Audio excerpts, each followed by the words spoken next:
Good afternoon, San Angelo. I'm Ryan Chadwick, and welcome to the Live Daily News Show.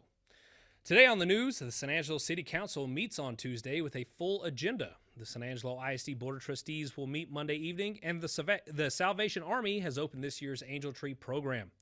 For our interview, we attended a press conference this morning with Angelo State volleyball coach Chuck Waddington after the Rambelles claimed the Lone Star Conference regular season championship last weekend.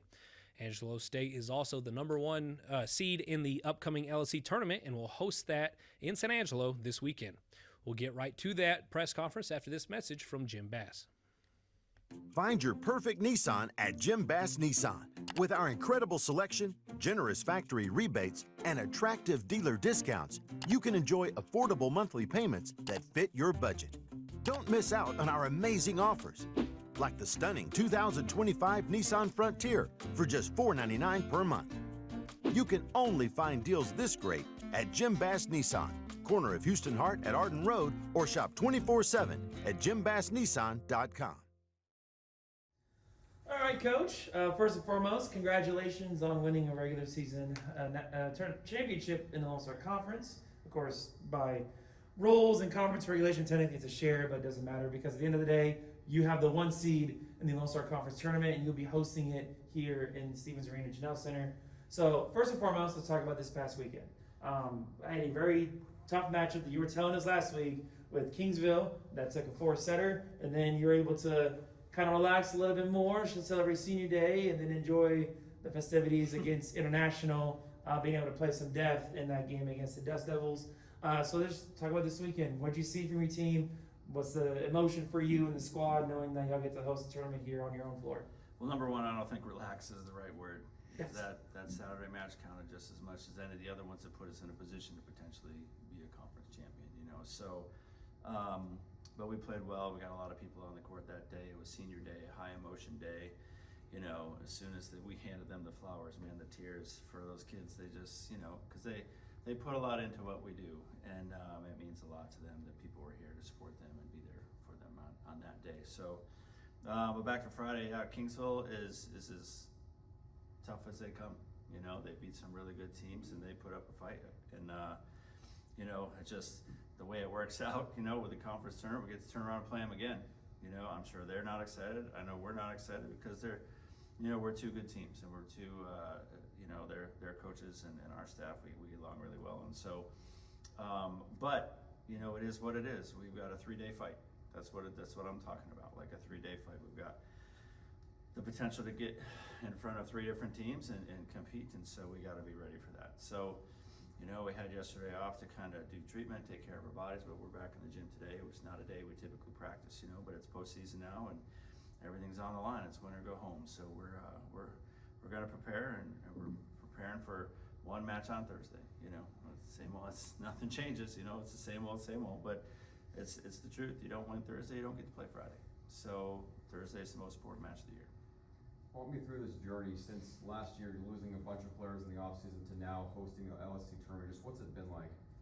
Well, it's been a little bit of a roller coaster. We started the season, like you said, we graduated 3 All-Americans. Our 4th All-American missed the whole first half of the season, So it was kind of a ride for us to figure out who we are, what we're going to be about, where's the leadership going to come from, where the points going to come from, how are we going to score, how are we going to defend. And we kind of took some lumps early on, and we got Demi back about halfway through the season, a little past halfway through the season. But that wasn't instantaneous. Her first match back was the match we got smacked against Texas Women's, So, but we turned around the next day and she had I think 20 kills in the next day, and just kind of, we've been kind of starting to improve and put things together point by point, match by match after that, So, it's definitely been a different type of season, and I look back a couple years ago, we had a similar season where we didn't recover from that. We didn't recover from those challenging moments early in the season, and we lost a bunch of 5-set matches where, we've kind of flipped that script a little bit. And so it was nice to see that this team could stay the course, stay the path. I talked to them about, there's a path for us to get where we want to be. All the things we talked about in the preseason are still on the table for us, despite losing a few matches that we typically wouldn't lose. So credit to them for staying the course, buying in, and being, you know, really committed to our process and what we're trying to do, and it was an improvement process. We just had to get better. We had to do things better, you know, on both sides of the, you know, I will say both sides of the ball, but like, you know, like we really did. We had to defend better, we had to score better, we had to set better, we had to attack better, we had to serve tougher, we had to pass better. Like, we really needed to continue to improve, and they were committed to that process. So that was a long answer for, we just stuck to it, basically. And obviously last year, and your LSC tournament title last year is history now, but just what gives you the most confidence that your team can go in here and defend your home court and go back to back? Well, it's you never know who you're going to play, you know. And last year we were a point away from losing in the semis to UT Tyler. You know, they had match point against us, and we fought that off and ended up winning a tough, just 17-15 fifth set match. So really, anything can happen. You know, we've hosted this tournament before. 2021, we were the 1 seed, hosted, lost in the first round. So nothing is guaranteed, you know, and I think our team needs to understand that and make sure that they're prepared for everybody's best, because like I said, it's win or go home. And the teams that are playing, some of them, the only way they can get into an NCAA regional is by winning this tournament. So we have to be, everybody has got to be on guard for that and be playing at the highest level at this time of year. Let's talk about the upcoming Kingsville matchup just a little bit. It's a game or it's a match that you pretty much just played. What changes headed into this one strategy-wise? Like, is that something you just got to make a few tweaks, or you just got to show up and get the girls to play their best game? Well, they're not going to come out and try to do the same thing. You know, they're gonna come at it a different way, and we have to be prepared for whatever they come at it with. You know, I think the biggest thing is that the stakes are higher. You know, like I said before, it's win or go home. You know, and as the host, you don't want to go home on the first day. So they're gonna come out. They're gonna be prepared. They're well coached. They saw exactly what we like to do, and they're gonna try to stop that. You know, so we have to be prepared for that and have a good way to combat their changes. You know, and I think that's the challenge. You know, that's the fun part. Like, what's going to be different? You know, you can only guess, you know, to what you think is going to be different, you know, and but you have to be prepared for everything. What's overall feel in the locker room after capturing the regular season title, knowing that you have to, like you said, win or go home? Like, what's the overall atmosphere between the girls in the locker room?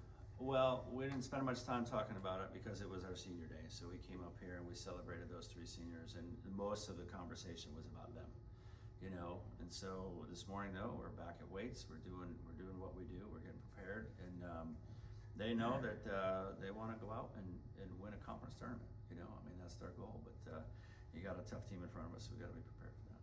And finally, how important are the fans going to be for this conference tournament? Critical, super critical. You know, like at the regional last year, we had 1,500 fans in here three nights in a row. Actually, close to 2,000 on the last night. You know, so we're asking nicely, begging, pleading, whatever you want us to do to get people to come. You know, we want students to come. We want our athletes to come. Our athletes were all over the place this weekend. They were in the gym. They were supporting us, and we love seeing them in the stands. It was great, and love to see that again. But like, we want students here. We want the community here. All the people that have helped us be where we are. We want them here for this too. You know, because they're part of it. They're absolutely part of it, and they make a big difference for us. I got 3 questions, Coach. One that relates to Friday and 2 that relates to Saturday. Let's start with Friday. You talked about it all last press conference and all throughout the week whenever we talked about the games. Throughout the week, you mentioned the 2 right sides. You mentioned how dangerous they would be against Kingsville. How do you think your team went up against that? Do you think they were successful? Obviously, you got the win, so I'm sure they were successful to an extent, but do you think your team did what y'all wanted to do and were able to defend against them? I think we're 50-50. I think we did a nice job versus one of their right sides, but I think the other right side hit close to 400 against us. We had a tough time stopping her. She's a really good player, and so is the other one, you know, and she has setting duties as well. So what I do think we did well is we handled our side of the net pretty well. You know, we were pretty disciplined on defense. We were serving a lot of tough balls. You know, the second set, though, it's the end of the set. We missed 3 serves in a row. We lose the set. You know, we took away our opportunity to apply pressure and make them earn points late in the set, and that's a huge mistake, you know. And so we've got nothing is ever written in stone.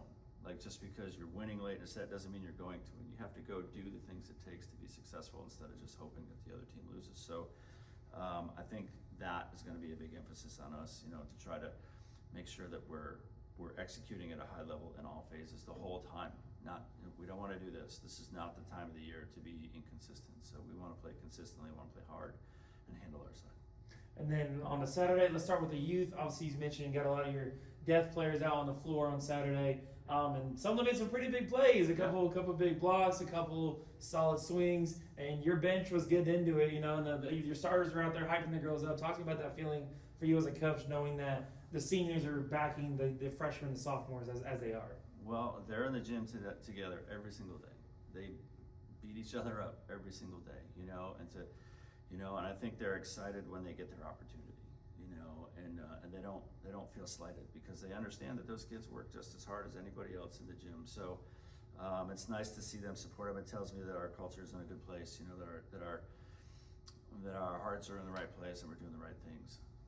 And then, of course, on Saturday, you also celebrated Senior Day, and your three seniors, Ireland Ferguson, Kate Baldrick, and Ella Unterweger. Talk to me about their impact that they have had to your program during their time here. Well, Kate and Ireland are 4 year. They've been here for 4 years, and their freshman year was a tough year. That was the year I was talking about. That we just struggled to find success when we really needed it. We were close, but we couldn't get over the edge. And we were in here talking after the match with all the families. We were talking about that exact same thing.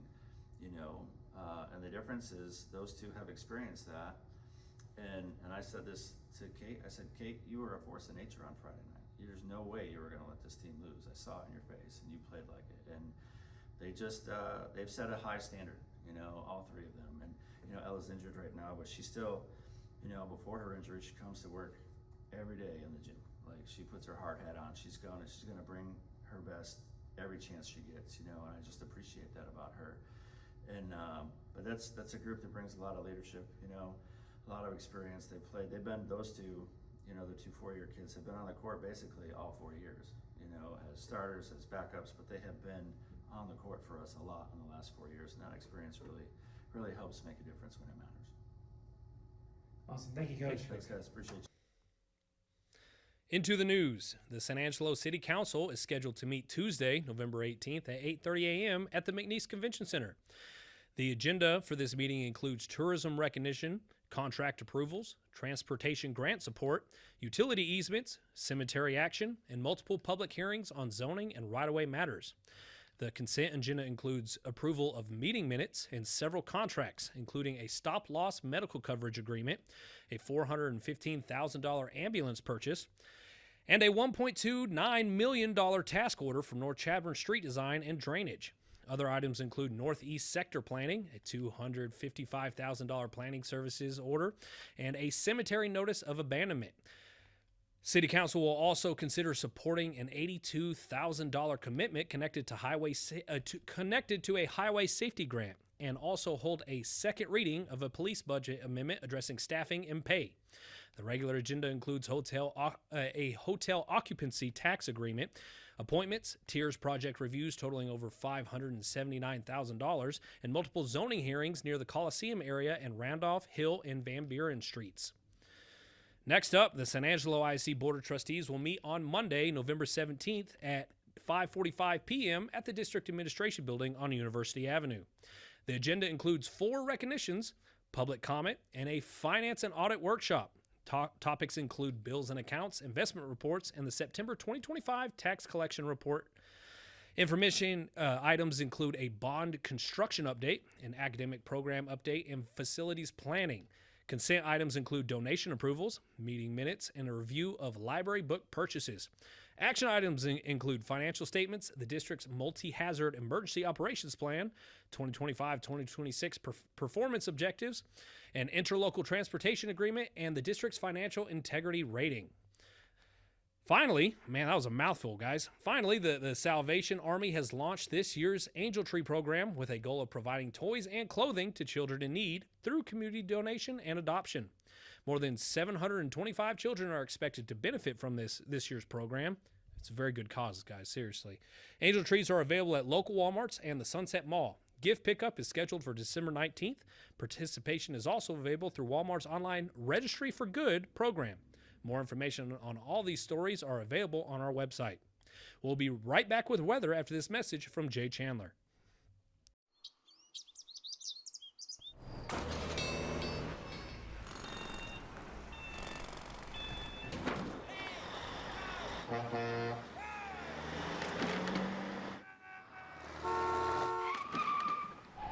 It's hard to believe how reckless some people can be and how hard they fight against real victims. You need a partner who consistently beats the Giants and who will never, ever flinch.